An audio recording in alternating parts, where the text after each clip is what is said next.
Hello बच्चों, नमस्कार। Power electronic series में आज लेक्चर नंबर 43 है और चॉपर में आज का हमारा टॉपिक है कंट्रोल स्ट्रेटजीज ऑफ चॉपर। आज के इस वीडियो में हम चॉपर को किन किन स्ट्रेटजीज से ऑन ऑफ करते हैं, कंट्रोल करते हैं, कैसे हम उसके आउटपुट वोल्टेज को मॉड्यूलेट करते हैं, इसके बारे में हम डिटेल में समझने वाले हैं।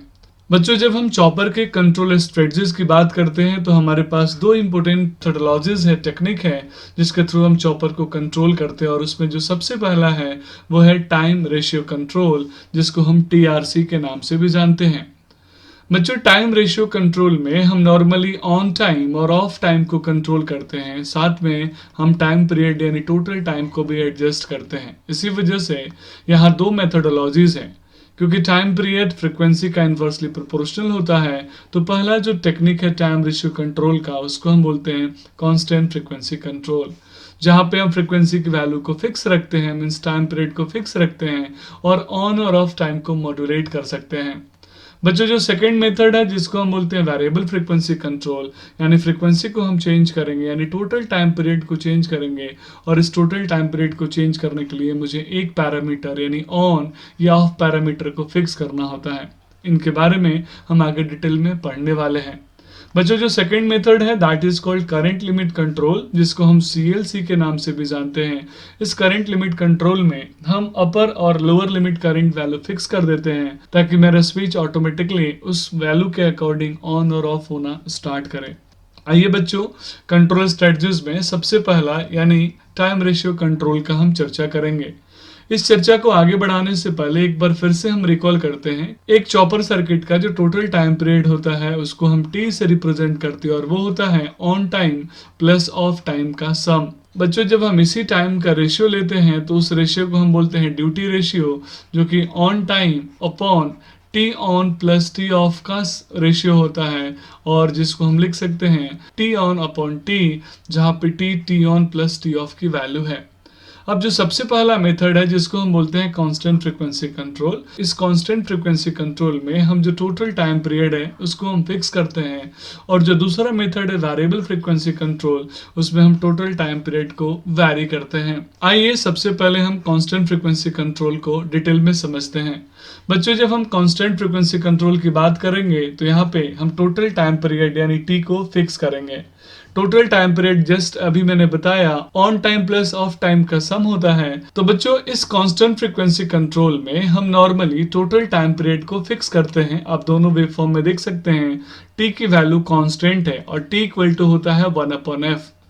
जब हमने T को कांस्टेंट रखा बच्चों तो T इक्वल टू होता है T on plus T of. तो अगर मुझे T की वैल्यू कांस्टेंट रखनी है और मैं अगर ऑन टाइम को चेंज करता हूं तो स्वाभाविक है ऑफ टाइम भी ऑटोमेटिकली चेंज होगा।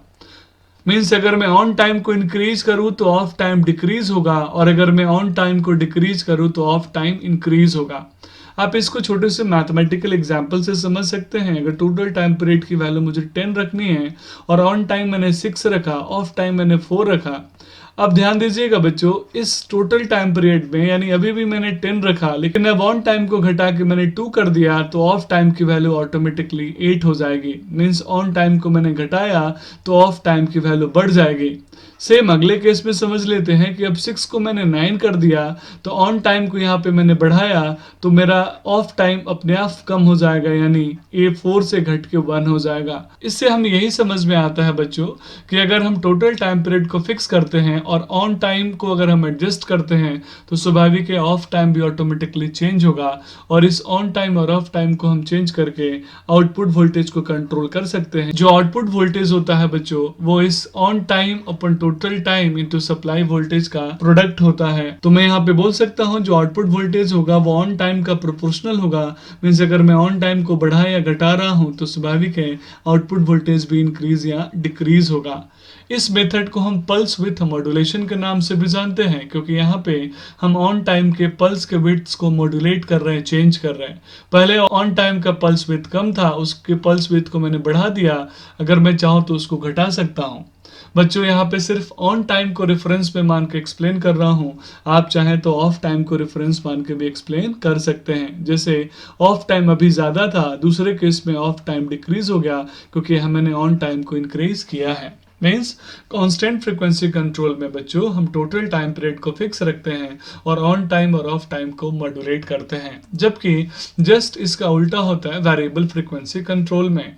बच्चों फ्रीक्वेंसी इक्वल टू होता है 1 अपॉन टाइम पीरियड और 1 अपॉन टाइम पीरियड कहलाएगा T on plus T of. बच्चों यहाँ पे मैं फ्रीक्वेंसी को चेंज कर रहा हूँ तो स्वाभाविक है मेरे टाइम पीरियड भी मॉड्यूलेट होगा, चेंज होगा। अगर मैं टाइम पीरियड को बढ़ाऊंगा तो चूंकि टाइम पीरियड ऑन टाइम और ऑफ टाइम का सम होता है तो इन दोनों में से कोई ना कोई एक क्वांटिटी बढ़ेगा। लेट फॉर एग्जाम्पल मैंने टोटल टाइम पीरियड पहले 10 रखा, ऑन टाइम 6 था, ऑफ टाइम 4 था। अब मैंने टोटल टाइम पीरियड को 15 कर दिया बच्चों, और अगर ऑन टाइम अभी भी मैंने 6 रखा है तो ऑफ टाइम स्वाभाविक है 9 हो जाएगा, means on off time increase हो जाएगा। आप यहाँ पे देख सकते हैं पहले ऑन टाइम की वैल्यू ये थी, दूसरे केस में भी मैंने ऑन टाइम को फिक्स रखा है लेकिन टाइम पीरियड की वैल्यू अभी मैंने डिक्रीज की है, तो टाइम पीरियड डिक्रीज होने की वजह से जो ऑफ टाइम था पहले केस में अब वो डिक्रीज हो गया है, कम हो गया है।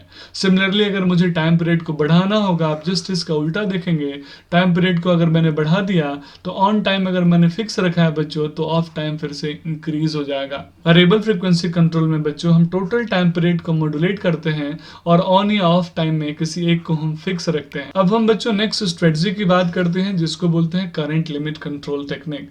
करंट लिमिट कंट्रोल टेक्निक में हम करंट की मैक्सिमा और मिनिमम वैल्यू को सेट करते हैं और उसी वैल्यू के अकॉर्डिंग मेरा चॉपर ऑटोमेटिकली ऑन या ऑफ होता है।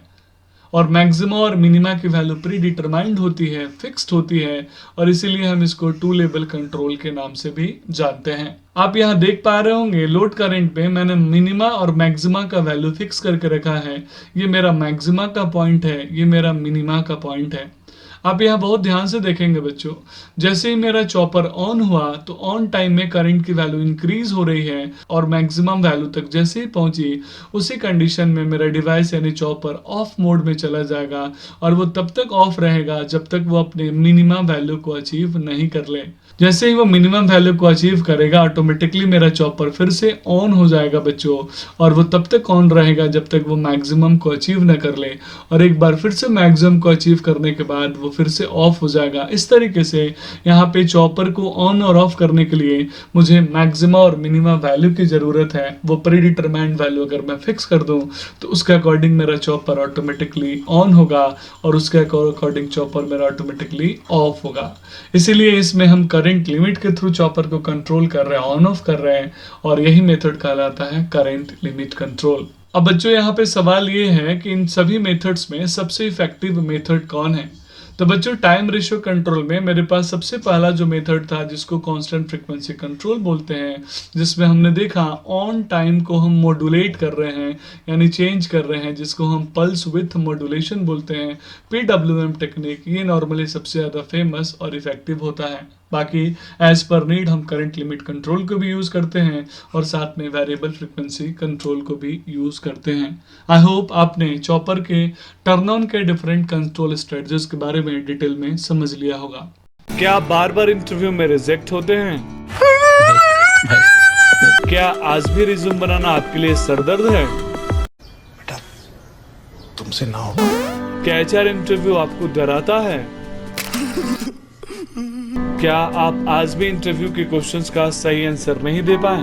अरे हाँ भाई हाँ। तो परेशान मत होइए, आपके लिए मैं एक जादू की छड़ी लेकर आया हूँ जो आपके जीवन को बदल देगी और आज से असफलता आपसे कोसों दूर होगी। और वो जादू की छड़ी है इंजीनियरिंग